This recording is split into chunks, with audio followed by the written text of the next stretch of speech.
Imagine waking up one morning, brushing your teeth, pouring your coffee, and not knowing the world is about to end in less than 2 minutes. Now imagine this. America didn't stop that disaster with a missile, or a speech, or a heroic last stand. It happened by accident, and almost no one knows the story. October 27th, 1962. A quiet Saturday.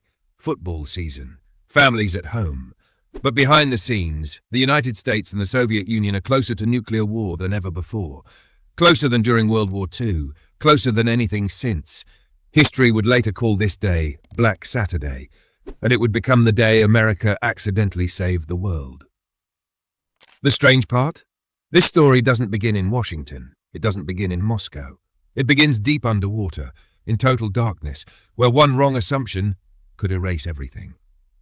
Early 1960s America is powerful, confident, but surrounded by anxiety. The Cold War isn't cold anymore. It's tense, personal, communism versus democracy, two ideologies staring each other down. And then, US spy planes see something they weren't supposed to see. Soviet nuclear missiles in Cuba, just 90 miles from Florida. That's not across the ocean close. That's before you finish your coffee close. For Americans, this isn't theory anymore. This is real. If those missiles become operational, cities like Miami, DC, New York, gone in minutes. President John F. Kennedy faces a brutal choice. Invade Cuba? That starts a war. Do nothing. That makes America look weak and invites more threats. So he chooses something risky, something untested. A naval quarantine around Cuba. Not an attack, not peace either. A pressure move. And yes, they called it a quarantine, because apparently blockade sounded a little too World War III-ish. Words mattered that much. US Navy ships move into position. Orders are tight, rules are strict. Stop Soviet ships, signal strength, avoid firing if possible. On the surface, this looks controlled, almost calm. But here's the catch. America had no idea what was lurking below those waves, and that's where everything starts to spiral.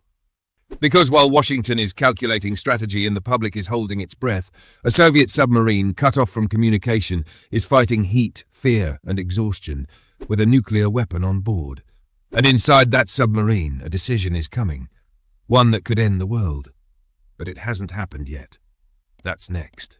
Deep underwater, there's no daylight, no headlines, no updates from the world above, just steel walls, sweat dripping.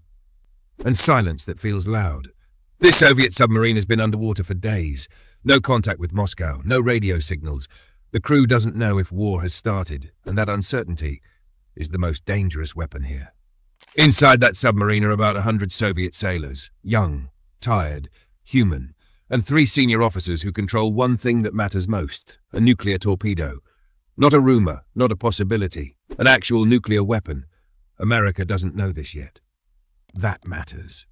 Above the submarine, US Navy ships detect movement. Standard Cold War protocol kicks in. The Navy drops practice depth charges, small explosions, non-lethal. The message is simple. Surface now. Identify yourself. But underwater, that message sounds very different. It sounds like an attack. Imagine hearing explosions with no context, no explanation, and already believing World War III might have begun.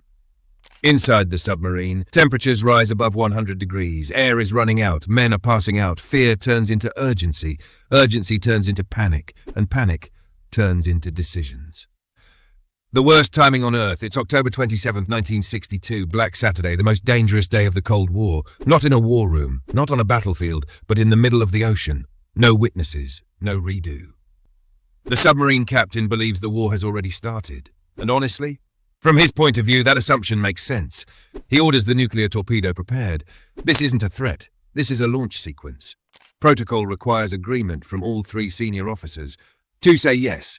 1 says nothing. His name is Vasily Arkhipov. Not famous, not powerful, just experienced and calm. Arkhipov hesitates. He questions the assumption. He questions the noise above. He questions whether war has truly begun. The room is boiling. Men are shouting. Time feels like it's collapsing. This is not a heroic movie pause. This is chaos.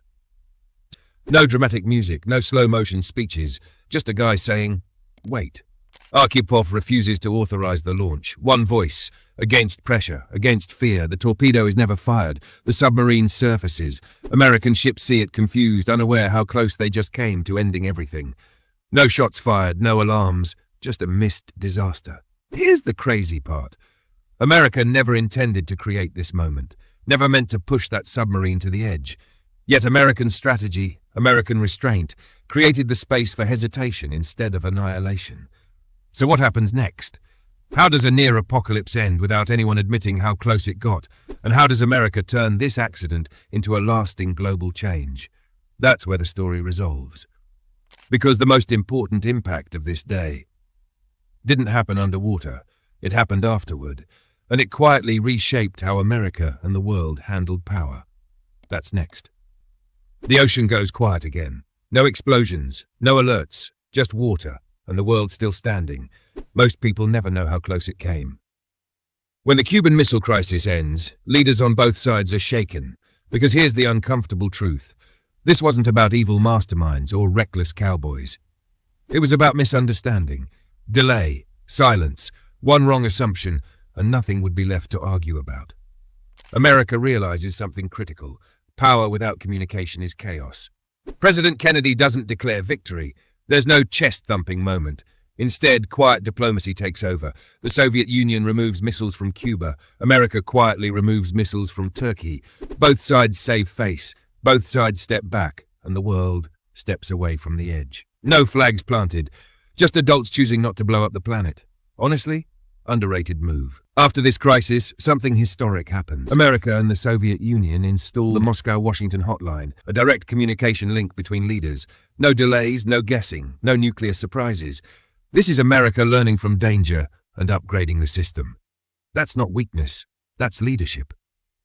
This wasn't America saving the world by force. It was America saving the world by not overreacting, by choosing strategy over ego, control over chaos, and by creating conditions where one calm man could say no and be heard. That matters, especially today. History remembers battles. It rarely remembers restraint. But October 27, 1962 proves something powerful. Sometimes the most important victory is the one no one notices. America didn't plan to save the world that day, but its choices made survival possible, and that accident changed history forever. If you're wondering how many moments like this almost happened, you're not wrong. And that's why understanding the past matters.